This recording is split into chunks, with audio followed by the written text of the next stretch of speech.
ഞാൻ ഇന്ന് നിങ്ങളോട് ഷെയർ ചെയ്യാൻ പോകുന്നത് എൻ്റെ പളനി യാത്രയിലെ എക്സ്പീരിയൻസ് ആണ്. ഫസ്റ്റ് ടൈമാണ് പോകുന്നതുകൊണ്ട് ഞാൻ കുറേ വീഡിയോസൊക്കെ സെർച്ച് ചെയ്ത് ഒരു ഔട്ടർ ലൈൻ ഉണ്ടാക്കി വെച്ചിട്ടാണ് പളനിയിലോട്ട് പോകുന്നത് കേട്ടോ. പക്ഷേ അവിടെ പോകുമ്പോഴത്തേക്കും നമ്മൾ ഈ കാണുന്ന കാര്യങ്ങളൊന്നുമല്ല അവിടെ നടക്കാൻ പോകുന്നത്, കുറേ കാര്യങ്ങൾ നമുക്ക് ഇൻ അഡീഷൻ ആയിട്ട് കിട്ടും. അപ്പോൾ ഞാൻ അതെല്ലാം കൂടി ചേർത്താണ് ഈ വീഡിയോ ചെയ്യുന്നത്.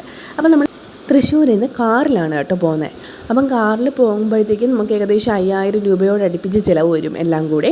അപ്പോൾ ട്രെയിനാണ് നിങ്ങൾ എടുക്കുന്നതെങ്കിൽ നമുക്ക് ട്രിവാൻഡ്രത്തിൽ നിന്ന് 8:30 എടുക്കുന്ന അമൃത എക്സ്പ്രസ് രാവിലെ 7 മണിയാകുമ്പോൾ പളനിയിലെത്തും. സ്ലീപ്പറിൽ 300 രൂപ, അതായത് 290 റേറ്റ് വരുന്നതെന്ന് തോന്നുന്നു. അപ്പോൾ കൂടുതലും ട്രെയിൻ ആശ്രയിക്കുന്നതാണ് നല്ലത്. അപ്പോൾ രാവിലെ നമുക്കവിടെ എത്താം. രാവിലെ റെയിൽവേ സ്റ്റേഷനിൽ നിന്ന് നമുക്ക് കുതിരവണ്ടിയോ അല്ലെങ്കിൽ ഓട്ടോയോ നമുക്ക് എടുക്കാവുന്നതാണ്. പക്ഷേ നിങ്ങൾ ശ്രദ്ധിക്കേണ്ട ഒരു കാര്യം, കയറുന്നതിന് മുമ്പ് ഓട്ടോറിക്ഷയിലോ കുതിര സവാരി ചെയ്യുന്നതിനോ മുമ്പ് നിങ്ങൾ അവരോട് കറക്റ്റായിട്ട് എത്ര രൂപയാവുമെന്ന് അന്വേഷിക്കണം. 100 രൂപയ്ക്കകത്തേ റേറ്റ് ആവും. കാരണം 2 കിലോമീറ്റർ മാത്രമേ റെയിൽവേ സ്റ്റേഷനിൽ നിന്ന് പളനിയിലേക്ക് ഉള്ളൂ കേട്ടോ. മലയാളികൾ പളനിയിൽ ഏറ്റവും കൂടുതൽ പറ്റിക്കപ്പെടുന്നത് റൂം റെൻറ്റിൻ്റെ കേസിലും അതുപോലെ തന്നെ വെഹിക്കിൾ പാർക്കിങ്ങിൻ്റെ കേസിലും പിന്നെ ഇതേപോലുള്ള സവാരികളുടെ കേസിലുമാണ്. അതുകൊണ്ട് തന്നെ നമ്മൾ അവിടെ പോകുന്ന സമയത്ത് നമ്മളിവിടെ മുന്നേ വന്നിട്ടുണ്ട് എന്ന രീതിയിൽ നിങ്ങൾ ബിഹേവ് ചെയ്യാൻ നോക്കുക. കാരണം അവിടെ നിങ്ങൾ എത്തുന്ന സമയത്ത് തന്നെ നിങ്ങൾ അവിടെ ഫെമിലിയർ അല്ലാത്ത ഒരാളാണ് എന്ന് മനസ്സിലാക്കുകയാണെങ്കിൽ അവിടെ ഒത്തിരി ഏജൻറ്റുമാരുണ്ട്.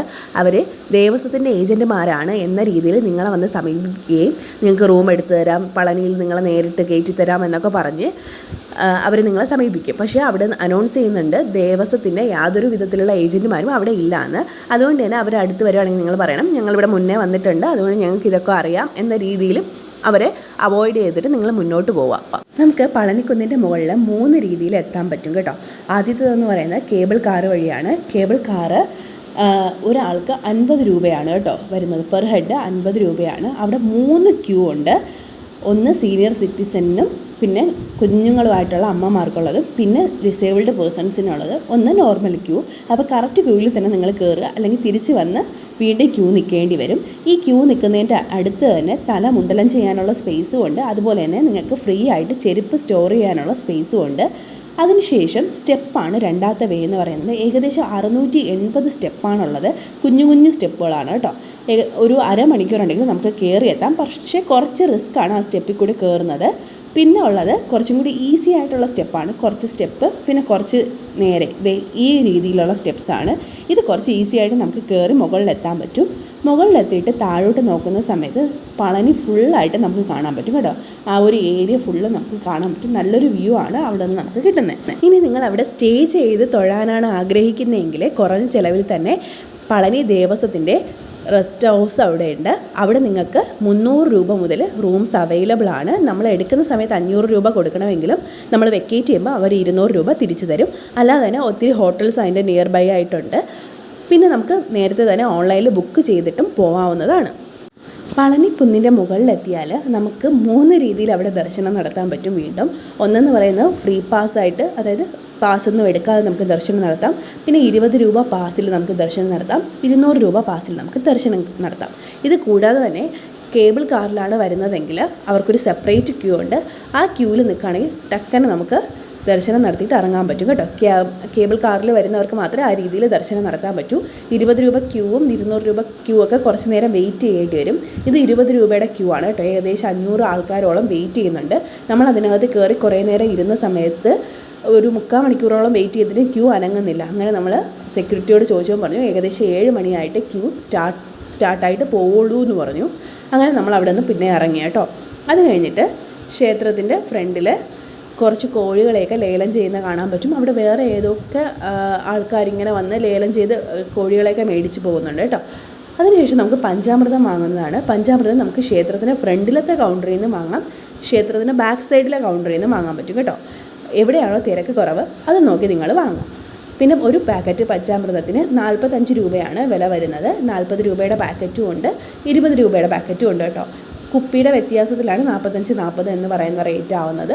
രണ്ടും 1/2 കിലോയുടെ ബോട്ടിലാണ്. 20 രൂപയുടെ ബോട്ടിൽ വരുമ്പോഴത്തേക്കും 200 ഗ്രാം ആയിരിക്കും കേട്ടോ പഞ്ചാമൃതം. അതുപോലെ തന്നെ പഞ്ചാമൃതത്തിന് പുറമെ വേറെയും പല ഐറ്റംസിലുള്ള പ്രസാദങ്ങൾ അവിടെ നിന്ന് നമുക്ക് അവൈലബിൾ ആണ്. ഇനി നമ്മൾ ആ സൈഡിൽ നിൽക്കുന്ന സമയത്തിന് അന്നദാനം നമുക്ക് കിട്ടും കേട്ടോ. അന്നദാനം നിൽക്കാനും കുറച്ച് ക്യൂ ഉണ്ട്, കുറച്ചധികം നേരം നിൽക്കേണ്ടി വരും. അത് കഴിഞ്ഞ് നമുക്ക് താഴോട്ട് ഇറങ്ങാൻ 3 വഴിയാണ്. നമ്മൾ കയറിയതുപോലെ തന്നെ 3 വഴിയാണ് താഴോട്ട് ഇറങ്ങാനുള്ളത്. സ്റ്റെപ്പ് കയറാൻ പറ്റും. 2 ടൈപ്പിലുള്ള സ്റ്റെപ്പുണ്ട്. ഒന്ന് പിന്നെ കേബിൾ കാറാണ്. കേബിൾ കാറിൽ വീണ്ടും ചാർജ് പേ ചെയ്തിട്ട് വേണം നമുക്ക് ഇറങ്ങാൻ കേട്ടോ. അത് കഴിഞ്ഞിട്ട് താഴെ പോകുമ്പോഴത്തേക്കും ഹോട്ടൽസ് ഒത്തിരി അവൈലബിൾ ആയതുകൊണ്ട് നമുക്ക് അവിടെ എവിടെ നിന്നെങ്കിലും ഫുഡ് കഴിക്കാൻ പറ്റും. ആര്യാസും അതുപോലെ തന്നെ കുറച്ച് ഫേമസ് ആയിട്ടുള്ള ഹോട്ടൽസും ഒക്കെ അവിടെ ഉണ്ട് കേട്ടോ. നമ്മൾ രാവിലെ ഫുഡ് കഴിച്ചതാണ്. അതിനുശേഷം ഫുഡ് കഴിക്കാത്തതുകൊണ്ട് നമ്മൾ താഴെ ഇറങ്ങി നേരെ എന്തെങ്കിലും കഴിക്കാമെന്ന് പറഞ്ഞുകൊണ്ട് പോവുകയാണ് കേട്ടോ. ഞങ്ങൾ രാവിലെ 5:30 വീട്ടിൽ നിന്ന് ഇറങ്ങിയാണ്. അപ്പോഴത്തേക്കും രാവിലത്തെ ഫുഡ് നമ്മൾ കരുതിയിട്ടുണ്ടായിരുന്നു.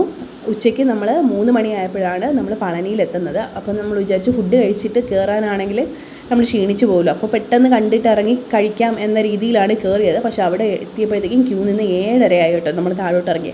അതുകൊണ്ട് എല്ലാവരും അവിടെ അത്യാവശ്യ സമയം ക്യൂ നിൽക്കേണ്ടി വരും എന്ന ബോധത്തിൽ സമയം അഡ്ജസ്റ്റ് ചെയ്ത് വേണം പോകാൻ. കാരണം ട്രെയിനിൽ പോകുന്നവർക്ക് രാവിലെ 7 മണിക്ക് എത്തിയാൽ തിരിച്ച് 6 മണിക്കാണ് തിരിച്ചുള്ള ട്രെയിൻ. അപ്പോൾ ഇതിനുള്ളിൽ തന്നെ നിങ്ങൾ ദർശനമൊക്കെ കംപ്ലീറ്റ് ചെയ്ത് ആ പളനിയുടെ ആ ഏരിയയൊക്കെ ഒന്ന് കറങ്ങാനുള്ള രീതിയിൽ സമയം സെറ്റ് ചെയ്ത് വേണം പോകാൻ. പിന്നെ പ്രൈവറ്റായിട്ടുള്ള വണ്ടിയിൽ പോകുന്നവർക്ക് എപ്പോഴായിരുന്നാലും സൗകര്യമാണല്ലോ. പിന്നെ അങ്ങനെയുള്ളവർ വൈകുന്നേരം മല കയറുന്നതാണ് കേട്ടോ കുറച്ചും കൂടി നല്ലത്. അങ്ങനെ ഞങ്ങൾ തിരിച്ച് യാത്ര തുടങ്ങി. ഫുഡൊക്കെ കഴിച്ചിട്ട് നല്ല റോഡാണ് കേട്ടോ തമിഴ്നാട്ടിൽ ആ ഏരിയയിലെല്ലാം. അത് കഴിഞ്ഞ് നമ്മൾ കുറച്ച് സാധനങ്ങൾ പളനിയിൽ നിന്ന് മേടിച്ചിട്ടുണ്ടായിരുന്നു. ഇതാണ് കേട്ടോ പഞ്ചാമൃതം. ഇതിന് 40 രൂപയാണ് ആയത്.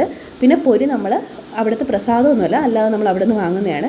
ഈ പൊരി വാങ്ങുന്നിടത്ത് പല പല പറ്റിപ്പുകളുണ്ട് കേട്ടോ. ഇതേപോലത്തെ ഒരു പാക്കറ്റ് പൊരിക്ക് 25 രൂപയാണ് ഞങ്ങളെ നിന്ന് മേടിച്ചത്. കുറച്ചപ്പുറത്ത് പോയപ്പം 20 രൂപയ്ക്ക് ഇരിക്കുന്നതും കണ്ടു.